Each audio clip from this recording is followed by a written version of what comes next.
Time now for the shocking stat of the week. I was thinking this week that I couldn't think of a time when a government missing a deficit target or increasing the overall debt by an oversized amount has cost them even a single vote. So maybe this shocking stat won't mean much to the majority of Canadians, but I'm hoping you're going to recognize the importance.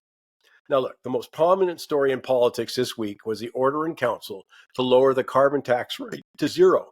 And just a reminder, that was just a photo op. The carbon tax is actually still law until Parliament meets and votes to repeal it. But in the meantime, revenue from the carbon tax will have to be adjusted to zero. And that's the problem.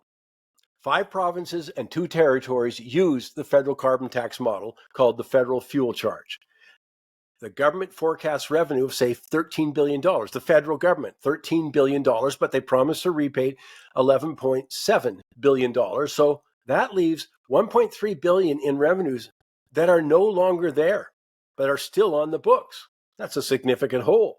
Same holds true, by the way, for the promise from the Liberal government under Mark Carney to do away with the capital gains tax increases.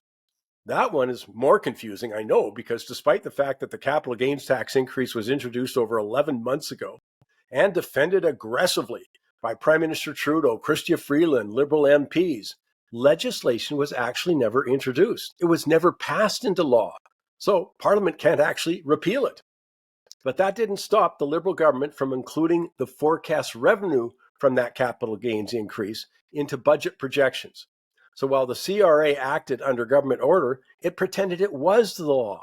But now, the Liberal government says the capital gains tax increase won't become law, and the forecast $19.4 billion in forecast revenue for the next 5 years, poof, it's gone, which means that the debt and deficit forecasts have to go higher at the same time. I mean, the deficit's already significant and the federal debt's at record levels, but that revenue projection is gone. So forgive me, but I can't help but notice how little play this got with all the talk about, for example, the elimination of the carbon tax.